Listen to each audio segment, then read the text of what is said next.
तुम जानते हो फीलिंग। रात के 2 बज रहे हैं, बाकी सब सो रहे हैं, घर में खामोशी है, पूरी दुनिया में खामोशी। लेकिन तुम्हारे अंदर एक तूफान है। वो थॉट्स जो रुकने का नाम नहीं ले रहे। वो एक अजीब सी एनजाइटी जिसका कोई रीज़न ढूंढने से भी नहीं मिल रहा। वो सीने में एक भारी पत्थर बैठा हुआ है, जब कोई डेंजर भी नहीं है। तुम लेटे लेटे आंखें बंद करते हो, 5 मिनट, 10 मिनट, आधा घंटा, 1 घंटा, नींद नहीं आते। और वो मोमेंट आता है जब तू सोचने लगता, मुझे क्या हुआ यार, मैं ठीक हूँ या नहीं।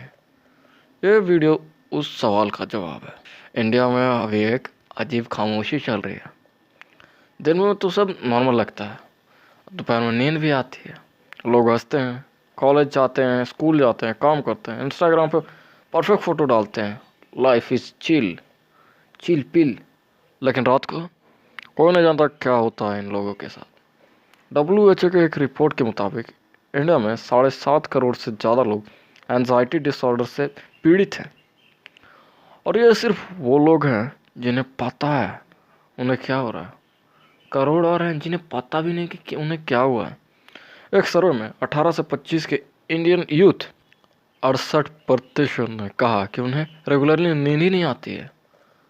72% ने कहा कि वो रोज़ किसी न किसी चीज़ के बारे में कुछ ज़्यादा ही चिंता करते रहते हैं। और इनमें से 3% कभी किसी से बात करने गए। समझो सिर्फ 3% किसी और को बताते हैं, बात करते हैं, बाकी सब अकेले हैं, अंदर घुट घुट रहे हैं, रात को सीलिंग देखते हुए एक अजीब वेट अपने सीने पर लिए हो। और सोसाइटी ने क्या सिखाया उन्हें, सब ठीक हो जाएगा, ज़्यादा मत सोचो, कमज़ोर नहीं बनना है तुम्हें। कोई ये नहीं बोलता भाई, तू जो फील कर रहा है उसकी एक वजह है, उसका एक सोल्यूशन भी है। ये वीडियो है तेरे लिए, उन सब के लिए जो रात को अकेले जागते हैं। आज मैं तुझे बता दूंगा ये एंजाइटी कहाँ से आती है, ये नींद क्यों नहीं आती, और इस तूफान के बीच कैसा कैसे जीना सीखें। एक बात सीधा पूछता हूँ, तुम रात को क्या सोचते हो? एग्ज़ाम का टेंशन है, फ्यूचर का टेंशन है, कल की प्रेजेंटेशन, वो कन्वर्सेशन जो गलत हो गए, वो इंसान जो चला गया, फेलवर जो अभी तक आया ही नहीं है, फ्यूचर जो अभी तक पता भी नहीं, वो डिसीजन तूने जो लिया ही नहीं है, फैमिली के एक्सपेक्टेशन का डर, दोस्तों जो धीरे धीरे दूर हो गए, वो एक गलती जो तूने सालों पहले की थी, जो आज भी घूमता है तुम्हारे दिमाग में। रात में सब एकदम मैग्नीफाई हो जाता है, सब बड़ा हो जाता है। दिन में तो तू बहुत बिजी रहता है, काम करता है, डिस्ट्रैक्ट रहता है, लेकिन रात को तो सब कुछ बंद हो जाता है। वो सारी बातें जो तुमने नहीं कही है, वो सारे थॉट्स, वो इमोशंस, वो सरफेस पे आ जाती है। साइकोलॉजिस्ट ने इसका नाम दिया है नॉकटर्नल रूमिनेशन। रूमिनेशन मतलब होता है जैसे जानवर एक ही चीज़ को बार बार चबाता हो, वैसे एक ही सोच बार बार सोचना। और रात में ये इसलिए ज़्यादा होता है क्योंकि ब्रेन का प्रोफ्रंटल कॉर्टेक्स एक्टिव होता है, रैशनल वो कामिंग पार्ट रात को नेचुरली रिड्यूस हो जाती है।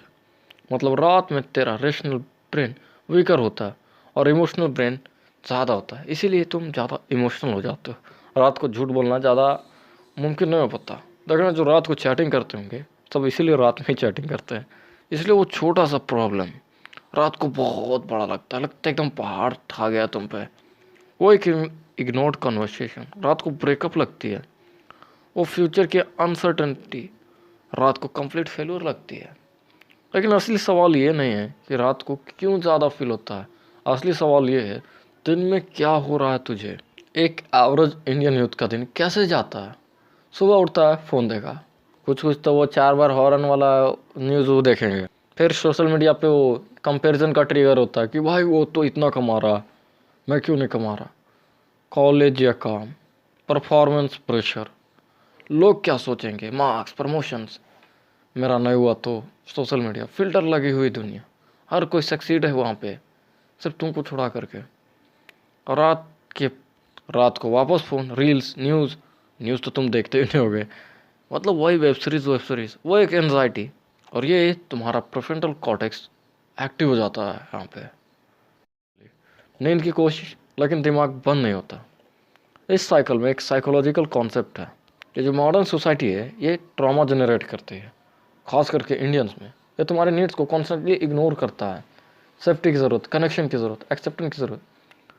और जो नीड्स इग्नोर होती है वो एनजाइटी बन के वापस आती है। तेरे स्कूल ने बोला मार्क्स लाओ, इमोशन नहीं, लड़के रोते नहीं, लड़के रोते नहीं, लड़की है क्या। तेरे फैमिली ने बोला स्ट्रांग रहो, टूटो मत, मर्द हो। सोसाइटी ने बोला खुश दिखो, एक्चुअली खुश होने की ज़रूरत नहीं है। तो तूने वही किया, तूने सब अंदर दबा लिया। पढ़ने का मन नहीं, तू पढ़ रहा है। तुझे एक कॉन्सेप्ट समझ में नहीं आ रहा, लेकिन तू मार्क्स ला रहा है, रट रहा है, चोरी करके कैसे भी मार्क्स ला रहा है तू। और रात को वो सब जो तुम्हारे अंदर दबा वो सब बाहर आ जाता है एक ही बार में, क्योंकि नींद के टाइम डिफेंसेस डाउन होती है, डिस्ट्रैक्शन नहीं होती है। और तेरा ऐसा ही वो बेकरार हो सा, वो एक आखिरी बार तुमसे बात करना चाहता है। सुन मुझे, मैं हूँ, मुझे इग्नोर मत कर।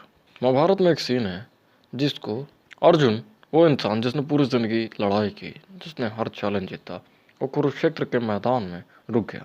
अपना धनुष रख दिया उसने नीचे, हाथ कांपने लगे, घबराहट में बैठ गया रथ में। नहीं, मैं लड़ सकता हूँ, नहीं मैं नहीं लड़ सकता, मैं नहीं मार सकता किसी को, मैं क्या करूँ। एंजाइटी का वो मोमेंट था जो हर इंसान जानता है, जब सब कुछ एक साथ ओवरवेलमिंग लगने लगता है, जब वो लोग जो तुमसे प्यार करते हैं उन्हें हर्ट करना पड़ता है तुम्हें ना चाहते हुए भी, जब राइट और रॉन्ग दोनों एक साथ सब सच लगने लगता है, दोनों सही लगता है। कृष्ण ने क्या कहा, उन्होंने अर्जुन को जज नहीं किया। उन्होंने कहा रोना मत बंद अर्जुन को कि तू लड़की है। उन्होंने कहा अपनी फीलिंग्स को छुपाओ मत, उसे आने दो। और उन्होंने अर्जुन को एक पूरा डिस्कोर्स दिया, उसको बढ़ावा दिया, और उसका नाम है भगवत गीता। पूरी भगवत गीता एक थेरेपिस्ट से कन्वर्सेशन है। कृष्ण ने क्या कहा, ये सब जो तुम फील कर रहे हो ये सब रियल है, तुम्हारा दर्द, तुम्हारा कन्फ्यूजन, ये सब रियल है, लेकिन ये सब तुझे डिफाइन नहीं करता। और सबसे इंपॉर्टेंट उन्होंने कहा, साइकोलॉजी में इसे कहते हैं ग्राउंडिंग। जब एंजाइटी पीक पे हो, किसी एक चीज़ से कनेक्ट हो, किसी एक ब्रीथ से, एक मोमेंट से। अर्जुन की एंजाइटी का इलाज एक लॉन्ग कन्वर्सेशन थी, एक्नोलॉजमेंट थी। और तेरे रात के तूफान का भी इलाज यही है, किसी से बात करना या खुद से बात करना। मतलब जो भी तुम्हारे अंदर का इमोशन उसे बाहर निकालो, अंदर से आवाज़ को बाहर आने दो। ये कहने में है, मेरे को उसका नाम नहीं मालूम, लेकिन उसका कैरेक्टर है सिंजी कारी। सिंजी एक 14 साल का लड़का है। उसे दुनिया बचानी है, लिटरली। उसे चाइल्ड रोबोट चलाने हैं और एलियन से लड़ना है। लेकिन सिंजी का सबसे बड़ा दुश्मन आउटसाइड नहीं था, सिंजी का सबसे बड़ा दुश्मन था उसकी अपनी एनजाइटी। वो कॉन्स्टेंट डाउट में था, मैं कैपेबल हूँ क्या, मुझे नहीं करना, सब मुझसे नफरत करते हैं। वो पैरालिसिस, जब सोचना बंद हो जाता है और सिर्फ डरना शुरू हो जाता है। और एवेंगेलियन का क्रिएटर हिडियाको एनो, उसने पब्लिकली बोला था सिंजी उसकी खुद की एनजाइटी का अवतार है। उसने खुद की सेवरेट डिप्रेशन का रूप उसको दे दिया था, और उन्होंने वो एनिमे बनाया अपने इनर वर्ल्ड को एक्सप्रेस करने के लिए। सिंजी जो फील कर रहा है, वो डर, वो रिजेक्शन, सेंसिटिविटी, जो अंदर से खालीपन है, ये डॉक्यूमेंट एंजाइटी सिम्टम्स है। एनिमे ने वो किया जो साइकोलॉजी टेक्स्ट बुक नहीं कर सकती, उसने फील करवाया हमें। और करोड़ों लोग ग्लोबली जहाँ डिप्रेशन का कोई नाम नहीं था, उन्होंने पहली बार स्क्रीन पर देखा, हाँ हाँ मैं भी ऐसा ही फील करता हूँ, तू भी ऐसा फील करता है, और वो रियल है। एक लड़की थी, उसका नाम था प्रिया। प्रिया टॉपर है, ठीक है ना, 10वीं 12वीं जेई नीट सब में टॉप। प्रिया के कई दोस्त हैं, प्रिया की लाइफ बाहर से परफेक्ट है, क्योंकि उसने दोनों क्लियर कर लिया और दोनों में अच्छे मार्क्स भी लाए। लेकिन रात के 2:17 पे रिया प्रिया सीलिंग पे देखती है, और उसके दिमाग में क्या चल रहा होता है, कल जो प्रेजेंटेशन है क्या मैं कर पाऊँगी, वो मैसेज जो आज रोहन ने दिया क्या मतलब है, मम्मी ने कहा था कल डॉक्टर पे जाना है, क्या उन्हें कुछ हुआ है, मैं इतना क्यों सोचती हूँ, मुझे नींद क्यों नहीं आती, मुझे क्या हुआ है। एक थॉट आता है, फिर दूसरा, फिर तीसरा, वो रुक ही नहीं सकती।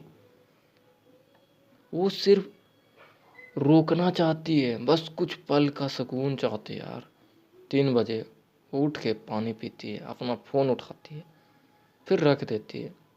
आंखें बंद करती है, फिर खुल जाती है। सुबह 5 बजे किसी तरह नींद आती है, और क्योंकि वो परफेक्ट लड़की है, टॉपर वॉपर है, तो 7 बजे उसका अलार्म बजता है। उठती है, फिर वह दिन। फिर ने कभी किसी को नहीं बताया। उसकी मम्मी सोचती है वो ठीक है, उसके दोस्त सोचते हैं वो स्ट्रांग है, कॉलेज में वो स्माइल देती है, और रोज़ रात को वो अकेले या जंग लड़ती है। प्रिया फिक्शनल नहीं है तो, प्रिया इस वक्त लाखों घरों में है, लाखों कमरों में है, सीलिंग देख रही है। उन्हें खुद नहीं पता चलता कि वो कब इसका शिकार हुए। शायद तुम भी हो, शायद कोई तुम्हारा दोस्त, शायद कोई तुम्हारा अपना प्यारा। लेकिन मैं तुझे एक राज बताता हूँ जो इस सब की जड़ है, जो प्रिया को, तुझे, मुझे रात को जगा के रखती है। ये सिर्फ सोने की दिक्कत नहीं है, स्लीपिंग प्रॉब्लम नहीं है, ये सिर्फ एंजाइटी नहीं होती, ये एक अनप्रोसेस इनर वर्ल्ड है जिसे बाहर आने की जगह नहीं मिलती है। ह्यूमन सबसे ज़्यादा स्ट्रेस डिस्ट्रैक्ट तब होते हैं जब उन्हें अपना इनर एक्सपीरियंस किसी के साथ शेयर करने की जगह नहीं मिलती। हमारी बॉडी, वो जो सीने का, तुम्हारे चेस्ट का टाइटनेस, तुम्हारे नींद नहीं आना, तुम्हारा हार्ट का तेज़ी से धड़कना, ये सब तेरी ज़िंदगी का अनप्रोसेस्ड एक्सपीरियंस है। तेरा बॉडी में वो सब स्टोर्ड है जो तूने कभी प्रोसेस नहीं किया, वो रिजेक्शन जो तू मूव ऑन नहीं कर पाया है, वो ग्रीफ जो स्ट्रॉन्ग रहने के कारण बना हुआ है, वो अकेलापन जो तूने मैं ठीक हूँ का मास्क बोल कर लिया। और रात को जब मास्क उतर जाता है, वो सब वापस आता है। तो सोल्यूशन क्या है? मैं तुझे एक चीज़ बोलूँगा जो शायद किसी ने नहीं बोली। तू कमज़ोर नहीं है, तू पागल भी नहीं है, तुम अकेले भी नहीं हो। ये रात का जागना, ये टूट जाना, एनजाइटी है, ये तेरे अंदर की एक चीज़ है जो कह रही है मुझे ध्यान चाहिए, मुझे केयर चाहिए, मुझे प्रोसेस करना है। दुनिया में तुझे सिखाया है इमोशन वीकनेस है, लेकिन न्यूरोसाइंस ने प्रूव किया है जो लोग अपनी इमोशन को एक्सेप्ट करते हैं और प्रोसेस करते हैं, उनका ब्रेन फिजिकली हेल्दियर होता है, उनका डिसीजन मेकिंग बहुत अच्छा होता है, उनकी रिलेशनशिप्स बेटर होती है। Emotional separation is not strength, emotional acknowledgement strength है। अपने इमोशन को दबा के मत रखो, उसमें बाहर आए तो यार कहीं ना कहीं उसे शेयर करो। नहीं तो देखना तुम कभी भी किसी पे फूट पड़ते हो, बरस पड़ते हो, तो तुम्हारे अंदर का जो सप्रेशन है, इमोशन है ना, वो एक ही बार किसी बंदे पे, गलत बंदे पे टूट जाता है। इसलिए उसे बाहर लाया करो। अर्जुन वो महान योद्धा था जो टूटा था, जिसे डर था। ये सब वीकनेस नहीं है, ये ह्यूमैनिटी है, और ह्यूमैनिटी ही उनकी सबसे बड़ी स्ट्रेंथ है। जब रात को नींद नहीं आती, मैं उस फीलिंग से लड़ता हूँ। तुम यही करते हो, पर उस फीलिंग से लड़ो मत। फाइटिंग जो करता है ना, वो इंसोम्निया को और ख़राब कर देता है, ये प्रूवन है। एक सिंपल टेक्निक है, नेम इट और टेम इट। पहले जानो, अपने अंदर की आवाज़ को पहचानो, क्या है ये? एनजाइटी है, अकेलापन है, या एक डर है तुम्हें? फेलवर का डर, एग्ज़ाम का डर, मार्क्स का डर। जब तू लेवल करता है तो तुम्हारा प्रीफ्रंटल कॉर्टेक्स है ना, वो एक्टिव हो जाता है। अपने इमोशन को नाम दो तो तुम्हारा नर्वस सिस्टम ना वो शांत हो जाएगा। ये पहला स्टेप था।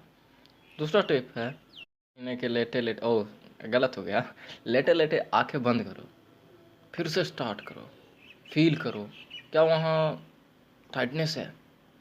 ऊपर चलो, पेट पे, सीने पे, धीरे धीरे ऊपर नीचे आओ। जहाँ भी टेंशन फील हो वहाँ एक गहरा सांस लो और फिर सांस छोड़ दो। ये दो चीज़ हो गई। तीसरी चीज़ है एक जर्नल, रोज़ एक जर्नल लिखो। अरे क्या कितना हार्ड है, आज क्या हुआ जिससे तुम डिस्टर्ब हुए, आज कैसा फील हुआ, क्या हुआ, कुछ घटा, एक चीज़ जो आज सही की। जब थॉट्स पेपर पर आ जाता ना तो तेरा माइंड इतना अकेला नहीं होता। चौथी चीज़ है सोशल मीडिया रात को एनजाइटी लिटरली डबल कर देता है।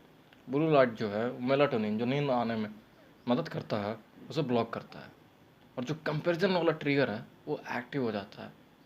तो रूल यही है कि सोने से 1 घंटा पहले फ़ोन को बीग दो, बाहर फेंक दो। पांचवा स्टेप है बात करो। ये सबसे इम्पोर्टेंट स्टेप है यार। किसी ना किसी से तो बात करो, दोस्त है, फैमिली मेम्बर, मेंटर, कोई कहीं ना कहीं तो होगा। देखना जो लवर्स लोग होते हैं वो घंटों बात करते हैं, क्यों करते हैं?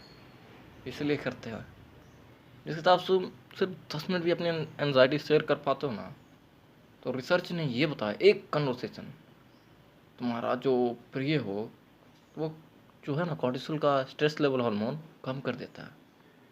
तुझे सॉल्यूशन नहीं चाहिए, तुझे सिर्फ विटनेस चाहिए, कोई जो तुझे सुन सके बिना जज किए। और अगर कोई नहीं है अभी तो प्लीज़, तुम्हारे कॉन्टैक्ट लिस्ट में इतने सारे हैं, कोई तो कर, किसी को करो। तुमने तो वो देखा होगा कि जिससे प्यार करते हो तुमसे नहीं करता, और जो तुमसे प्यार करता है वो तुम्हें नहीं चाहिए। हेल्प मांगना सबसे बड़ा ब्रेव काम है, मजबूरी नहीं है ये। अरे अपने आप से जूझना है यार, आजकल की ज़िंदगी एकदम तबाह हो चुकी है। जो तुम कह रहे हो ना, लॉकडाउन के बाद कुछ अलग ही फील होता है। रात खत्म होती है हमेशा, चाहे कितना भी अंधेरा हो, सुबह की रोशनी आती ही आती है। चाहे कितने भी घंटे लगे, सुबह आती है। तेरी रात भी होगी, ख़त्म होगी। वो जो तुमने सीने पे बोझ लिया हुआ है वो हमेशा नहीं रहेगा यार। वो थॉट जो अभी तुम्हारे मन में घूम रहा है, अब तुम्हें लिटरली एनजाइटी हो रही है। और जो जो तुम मोबाइल आजकल देख रहे हो उस पर तुम बार बार इतने सारे अलग अलग चीज़ें आते हैं ना, तुम्हारा ब्रेन कन्फ्यूज हो जाता है, तुम्हारी एनजाइटी एकदम ऊपर पहुंच जाती है। लेकिन इसलिए तुझे एक काम करना होगा, अपने आप को रियल होने देना है। परफेक्ट नहीं, हैप्पी नहीं, स्ट्रांग नहीं, सिर्फ रियल जो तू है। जो तू अपना असली चेहरा नहीं दिखा पाता आजकल, सबके लिए अलग अलग चेहरा बना चुका है। तो रात की खामोशी में जो आवाज़ है वो वीकनेस नहीं है, वो तेरी ज़िंदगी है। अपने आप से बात करना चाहती है। एक सवाल सिर्फ एक, कब की बात है जब तूने पहली बार फील किया कि सब ठीक है बाहर से, लेकिन अंदर कुछ टूट रहा है? कौन में बता देना सीधा, बिना फिल्टर के, मुखौटा उखाटा पहन के नहीं। और अगर तू आज रात जाग रहा है तो ये वीडियो देख के कोई एक इंसान है क्या जिसे तू कल बता सकता है मैं ठीक नहीं हूँ? कोई इंसान होगा यार। अगर हाँ तो कल बताना ज़रूर, अगर नहीं नीचे कमेंट कर देना। मैं हूँ यार, मैं देखूँगा, मैं पढ़ूँगा।